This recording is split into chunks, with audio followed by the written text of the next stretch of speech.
Continuando ainda, falando sobre Oséias a partir da obra de Werner Schmidt, Introdução ao Antigo Testamento, num primeiro momento, porém, predominam o anúncio de desgraça e denúncia, como mostram os dois relatos na terceira pessoa e reproduzidos no capítulo 1 e no capítulo 3 de Oséias. Relatam o relacionamento de Oséias com uma mulher adúltera e com isto apresenta a exegese, problemas que até hoje parecem praticamente insolúveis. Trata-se do mesmo acontecimento ou de dois acontecimentos distintos?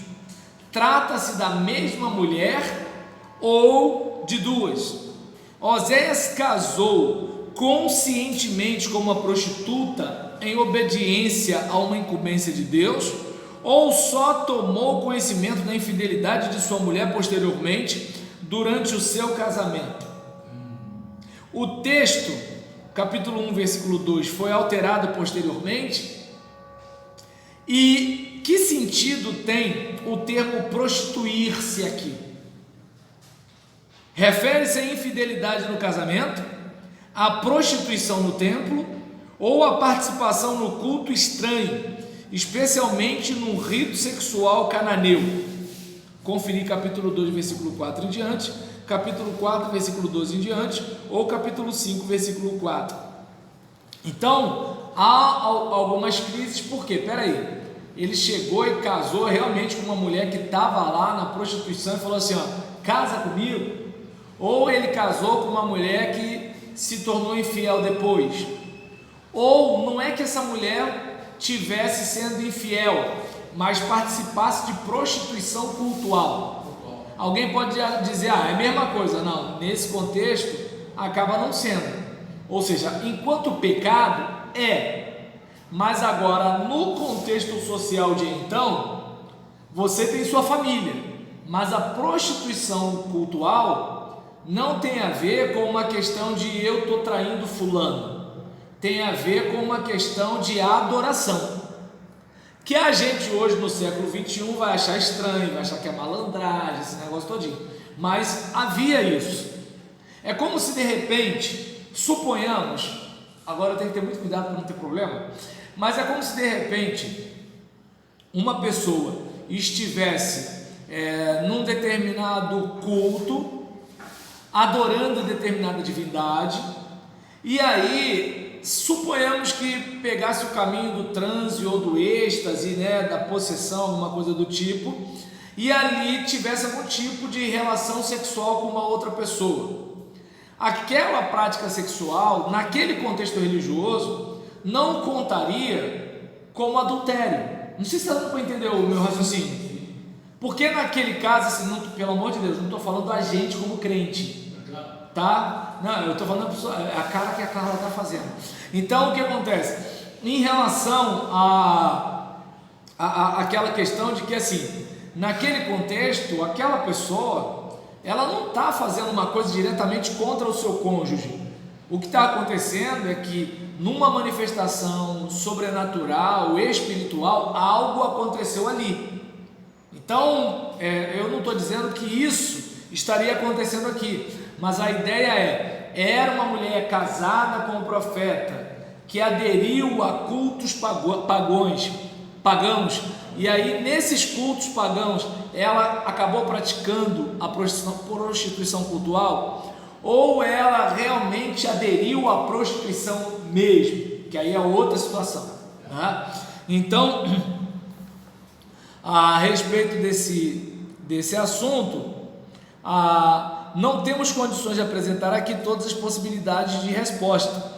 Talvez possamos optar, apesar de todas as certezas, pela interpretação que H.W. Wolff dá ao capítulo 1 e pela que W. Rudolph dá ao capítulo 3.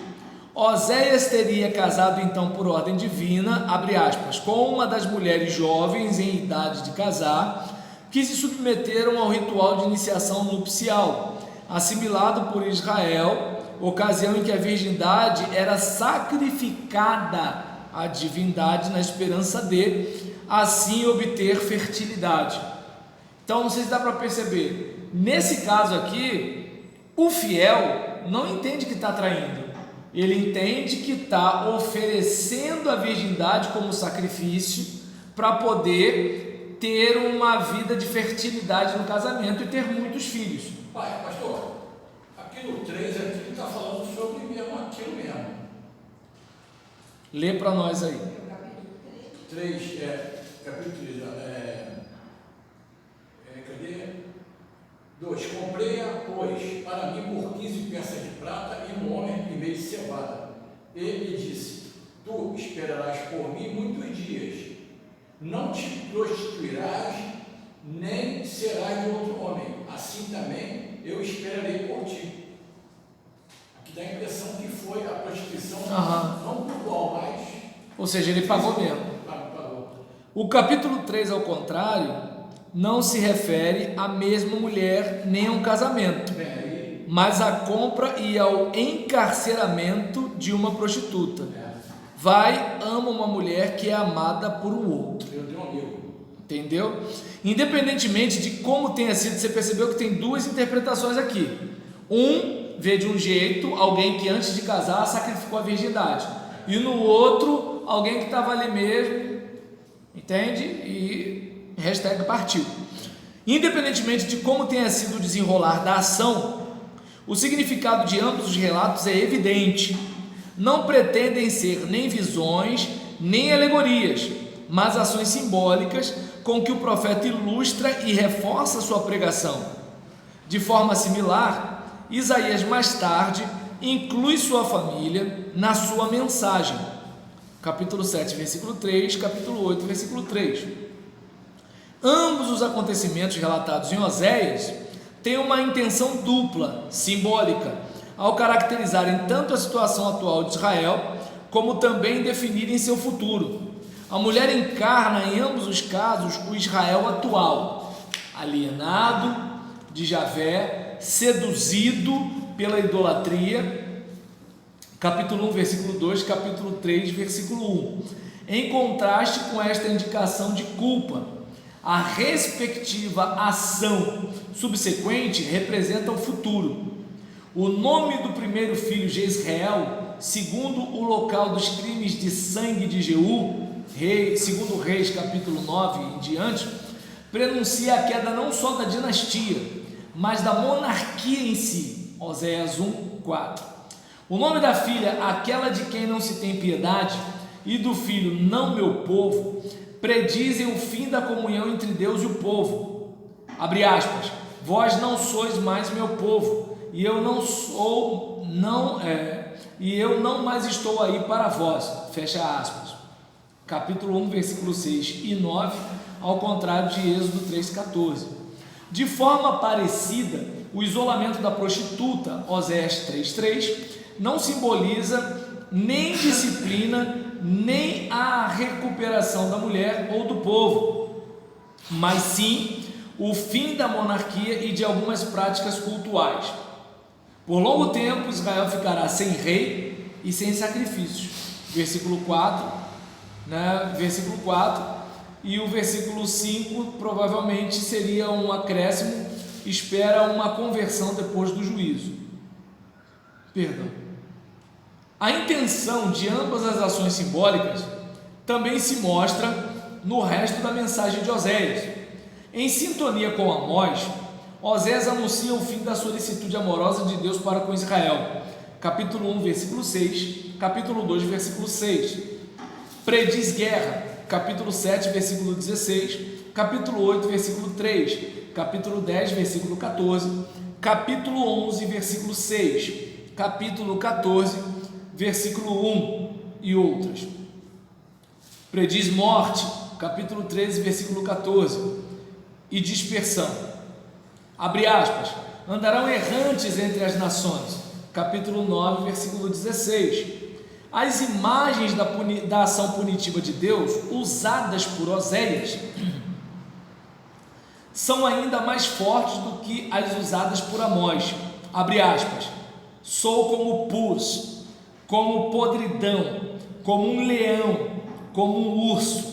Capítulo 5, versículos 12 e 14, capítulos 13, versículo 7 em diante, e conferir com o capítulo 7, versículo 12. Na denúncia, no entanto, se mostram deslocamentos de enfoque característicos. Enquanto que em Amós predomina a crítica social, em Osés prevalece a crítica cultural.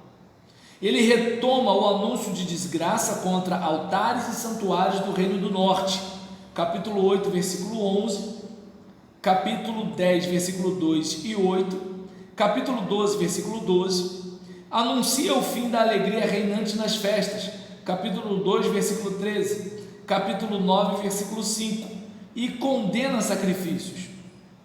Quero lealdade, não sacrifícios, conhecimento de Deus e não holocaustos.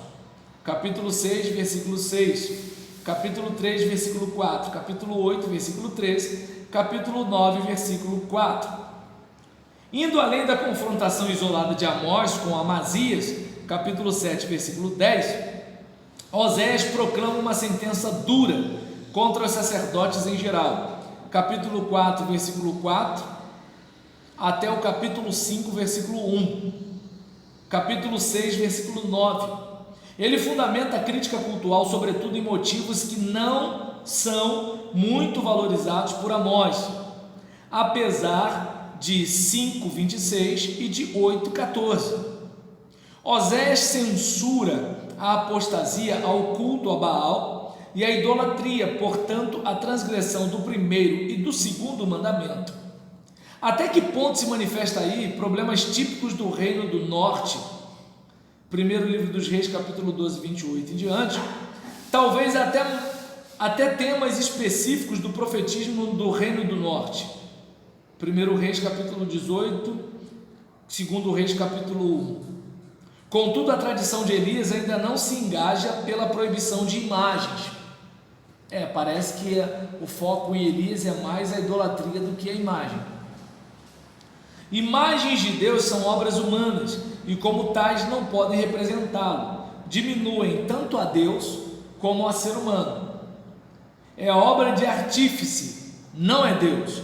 Homens beijam bezerros. Capítulo 8, versículo 6, 13, versículo 12, conferir com 8, versículo 4 em diante, 10, versículo 5, 11, versículo 2, 14, versículo 4. Como se associava o culto alienígena à prostituição? Originalmente, a reprodução terrena do casamento celestial entre um deus e uma deusa, Osés chama as práticas apóstatas de prostituição. Capítulo 2, versículo 4 em diante, capítulo 4, versículo 10 em diante, capítulo 5, versículo 3 em diante, capítulo 9, versículo 1. Assimilado em Jeremias 2, Ezequiel 16 e Ezequiel 23. Manifesta-se aí tanto a desvalorização do culto cananeu de fertilidade, como também a confissão da exclusividade da fé em Javé. Até a política de procurar apoio junto a povos estrangeiros, Osés denuncia como prostituição. Capítulo 8, versículo 9 em diante, conferir com 5, versículo 13, com 7, versículo 8, 10, versículo 4 e 12, versículo 2. Contudo, quando descreve o vínculo entre Deus e seu povo como um relacionamento entre um homem e uma mulher, capítulo 2, versículo 4, conferir com Jeremias 2 e outras, Osés empresta da religião cananeia a conhecida concepção mítica do matrimônio entre um deus e uma deusa, transformando-a numa metáfora para o adultério de Israel, a infidelidade do povo diante de seu Deus. Com tudo isto, Osés concretiza a exigência do primeiro mandamento, que ele cita explicitamente, capítulo 13, versículo 4 e 3, versículo 1. O profeta também utiliza da parte ética do decálogo, ou ao menos da tradição do decálogo, para comprovar a culpa do povo, capítulo 4, versículo 2. Será que Osés recorre tanto à história por causa da sua confrontação com a religião não já vista? Sobre javismo e eloísmo, o Marcos não, mas você deve lembrar quando a gente falou sobre a teoria documental do Pentateuco. Então, ponto de vista javista. Isso, dependendo da situação, a gente até coloca lá no grupo para vocês darem uma olhada, claro, se vocês se interessarem. Continuando aqui, a história lhe ajuda a mostrar, sobretudo, a fidelidade de Deus e a constante apostasia de Israel, evidenciando assim a continuidade da culpa no transcurso do tempo. Capítulos 9 a 12. Nas retrospectivas históricas, predominam a tradição do Êxodo. Do Egito chamei meu filho, capítulo 11, versículo 1. Capítulo 12, versículo 10. Capítulo 13, versículo 4. E da marcha pelo deserto, capítulo 2, versículo 5 e 16 em diante. Capítulo 9, versículo 10. Capítulo 13, versículo 5 e diante. Osés evoca também a tradição dos patriarcas, que apenas Deutero e Isaías mais tarde destaca. Jacó, no caso de Osés, capítulo 12. Enquanto que Amós indica delitos concretos decorrentes dos antagonismos sociais de seu tempo, por exemplo, capítulo 2, versículos 6 a 8, a crítica social de Osés é mais genérica. Abre aspas, não há fidelidade nem senso comunitário, nem conhecimento de Deus na terra. Capítulo 4, versículo 1, conferir com o capítulo 6, versículo 6, conferir com o capítulo 12, versículo 7. No entanto, entre todos os profetas, Osés se apresenta como o crítico mais contundente da monarquia. Abre aspas, eles instituíram reis sem o meu consentimento, capítulo 8, versículo 4, porque lembra o aspecto político, se o povo vai para Jerusalém, vai ter unidade teológica, mas vai ter unidade política, então vamos fazer o culto aqui em Samaria, só que o culto aqui em Samaria desvia o povo de Deus, mas não prejudica o governo rebelde. Só que nessa situação, o que acontece? Não é aquela monarquia temente a Deus, mas é uma monarquia que começa já numa insurreição, entende? Continuando aqui, deixa eu ver isso. Ele compreende a monarquia como instituição exclusivamente humana ou então como dádiva da ira de Deus, capítulo 13, versículo 11, e ameaça, abre aspas, farei cessar o reino da casa de Israel, fecha aspas, capítulo 1, versículo 4, capítulo 3, versículo 4. Daí sua crítica adquire seu caráter radical, pois os profetas do reino do sul, depois de Oséias, censuram os governantes ou a casa reinante, mas preservam nas suas profecias messiânicas a instituição da monarquia. Até a profecia, contestada em sua autenticidade, da unificação de Judá e Israel, promete apenas que haverá uma cabeça comum. Capítulo 2, versículo 2, 3, versículo 5, é acréscimo. Será que na sua esperança por salvação, depois do juízo, Osés não acredita na continuidade da monarquia e do culto? Pois não menciona nem a monarquia, nem o culto entre as dádivas que Deus concederá de novo. Capítulo 2, versículo 16 em diante. O juízo se concretiza de tal forma que Deus retira de Israel os bens enganosos da terra, mas também a monarquia e o culto. Capítulo 2, versículo 5, capítulo 11 ao capítulo 14 e capítulo 3, versículo 4. Capítulo 2, versículo 5 e do versículo 11 ao 14 e capítulo 3, versículo 4. Osés desenvolve esta ideia básica tendo em vista toda a história de Israel. Assur ocupará a terra e levará sua população desterro, não só para Assur, mas também para lá de onde Israel veio. Abre aspas, eles voltarão para o Egito. Capítulo 8, versículo 13, 9, versículos 3 e 6, 11, versículo 5, e conferir com o capítulo 7, versículo 16. Desta forma, o êxodo e a tomada da terra e até toda a história do povo é anulada. O retorno ao Egito, ou seja, atualizando para a situação política da época de Oséias, o exílio na Síria tem um duplo significado. Ao eliminar-se o que existe, há retorno às origens, mas justamente este retorno possibilita um recomeço. Abre aspas. Tremendo virão como passarinhos os do Egito, e como pombas os da terra de Assur, e os farei retornar às suas próprias casas. Fecha aspas. Capítulo 11, versículo 11, conferir com o capítulo 2, versículo 16 do deserto. Esta concepção de um assim chamado segundo êxodo é retomada mais tarde por Jeremias, Ezequiel e Deutero-Isaías. Para a compreensão de Oséias, é decisivo que não se dicotomize sua mensagem em duas partes independentes. A salvação que promete não limita o juízo nem o suspende, mas o pressupõe. Então é aquele caso, Deus tem salvação para dar, mas isso não significa que não virá o juízo. Só está dizendo que primeiro vai vir a palmada, depois a goiabada.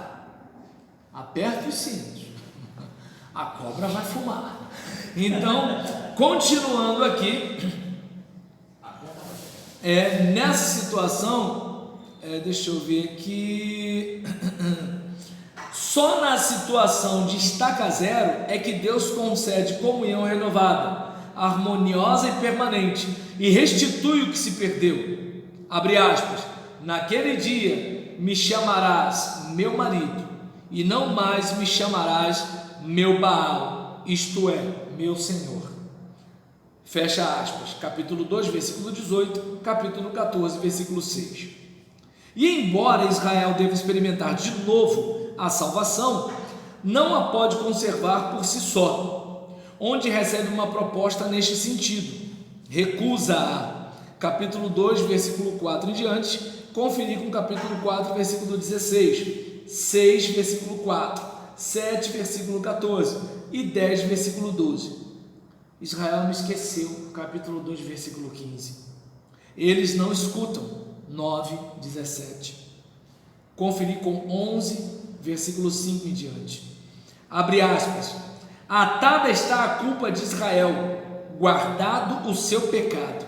Fecha aspas. Capítulo 13, versículo 12. Assim Deus dificilmente pode, apesar do capítulo 14, versículo 2 em diante, contar com a disposição de Israel de se arrepender, mas precisa suscitar nele este sentimento. Abre aspas. Eu curarei a sua apostasia, de espontânea vontade os amarei. Capítulo 14, versículo 5. Em última análise, Deus pode fundamentar sua misericórdia apenas na sua própria santidade. Isaías capítulo 40, versículo 25. No seu coração, o amor luta contra a ira justificada. Abre aspas. Como poderia eu abandonar-te, ó Efraim? Entregar-te, ó Israel? Meu coração se volta contra mim, minha compaixão arde poderosamente. Não executarei o furor da minha ira, não tornarei a destruir Efraim, porque eu sou Deus e não homem, o santo no meio de ti. Fecha aspas. Capítulo 11, versículo 8 em diante. Embora as promessas de Oséias para com o reino do norte nunca tenham se cumprido, profetas posteriores como Jeremias, capítulo 3, versículos 12 e 22, 31, versículo 13 e 20, mantiveram viva a chama dessa esperança. Então aqui a gente fecha a apresentação de Oséias, mais alguns comentários dos seus tópicos. Então a gente vê aqui uma representação da dor do coração de Deus, da infidelidade desse povo, que é encarnada na dor do coração do profeta, de modo que o profeta, ele se identifica com Deus pelo fato do sentimento de dor pela traição de uma mulher que amava. porque, digamos assim, a parte complicada da traição tem muito a ver, não é nem tanto com o outro assim, trocar você, mas é o fato de o outro trocar quem se devotou a ele. Porque, por exemplo, se eu decido com a minha esposa, vamos ter um relacionamento aberto, ainda bem que eu nem consigo falar isso, viu, Zé? Então, vamos ter um relacionamento aberto, aí não consigo falar, travou, graças a Deus. Aí nisso, né, eu saio por aí, ela sai por aí também. Ninguém pode reclamar nada de ninguém. Agora imagina o que é você dedicar a sua vida a alguém. Você de repente recebeu ofertas e você disse não. E aí, diante disso tudo, você percebe que você se devotou, se dedicou, se consagrou, se entregou, e do outro lado, alguém fez pouco caso disso. Entende? Então, essa dor do profeta, certo, é um negócio que assim, porque eu não imagino que assim, alguém que já está à moda Bangu, pode ficar revoltado, que nem esses caras que bagunçam a mulher, mas quando a mulher bagunça ele mata. Ele pode ficar revoltado, ele está na bronca, ele está mordido, porque alguém pegou a propriedade dele. Mas eu não acho isso daí uma dor, como daquele cara que, por exemplo, fez de tudo para botar a mulher lá na prateleira de cima. Acabei de lembrar agora de um samba. Aquela boca ascendente que eu beijava, já está comentador. Aquela roupa velha que você usava, hoje é pano de chão. Mandei reformar o barraco, comprei geladeira e televisão. E você me trata com ingratidão. Um grilo aí vai pular na tua perna. Entendeu? Então, que a gente assim, observe isso, né? Inclusive na hora da gente vacilar com Deus. Né? Mas aí também eu fico pensando assim, a dor de Oséias também, não é a dor, dele ter que chamar a atenção do povo idólatra, mas ele, porque está se prostituindo, mas o povo olhando para ele e falando assim, mas você também está casado com uma prostituta. Entendi. Você quer me chamar a atenção se você casou com uma prostituta? Entendi. A obediência, melhor botar lá fora. A obediência dele a Deus, porque no capítulo 1, vai voltar. No capítulo vai voltar 1, lá. Aqui, enxota ele. o versículo diz que Não, ele entrou, Marco. Olha só, vai lá, Fernando. O Marco tá com medo do grilo. Vai, fala, cara. Não estou nem vendo. Então, vem cá e olha lá, tire ele. O Marco tá com medo do grilo. O grilo vai acabar. Matou o grilo. Vê lá, tadinho. E terá filhos de prostituição, porque ela era uma prostituta. Aham. Então, eu imagino que O ele constrangimento dele. tem que chamar, não, você é casado com uma prostituta e tem que chamar a atenção do povo, e o povo fala assim, pô, pode tomar, se eu casou com uma prostituta. Fernando tá com medo também. E ainda quer chamar a atenção da gente. Só pegar de volta. Então, assim, além dele sentir, eu fazer ele sentir a dor do povo amar tanto uma nação e se sentir traído, fez Oséias também sentir aquela dor de ser casado com a mulher, que ele bota a mulher lá em cima, se dedica para a mulher. Exatamente. E sente a dor de Deus, ver assim, você vai sentir o que eu sinto quando eu sou traído por ídolos, quando o meu povo, que eu amo de todo o coração, me troca por ídolos. Então eu vou fazer você sentir na pele que é a traição, e ele obedece. Tanto que eu acho que é a mesma mulher que ele compra no final. Né? Ou é outra. Né? Os teólogos discutem aí, mas vai lá. Eu acho que é a mesma que quando ela vai, né, para cá. Alguns entendem que são duas, outros entendem que é uma só. Eu entendo que é uma só. Né? Que vacilou mesmo. Que vacilou mesmo, que ele vai lá e compra ela de volta. Né? Entendi. Mas esse povo, desde o princípio que a gente vê, ele é rebelde.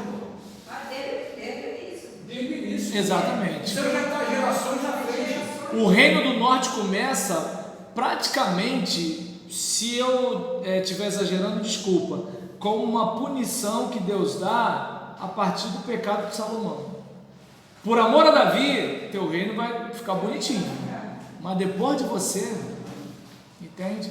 Então, e é uma coisa para a gente observar, né? O afastamento de Deus é um negócio tão interessante que nisso que o povo está distante de Deus, fica distante inclusive dos seus profetas.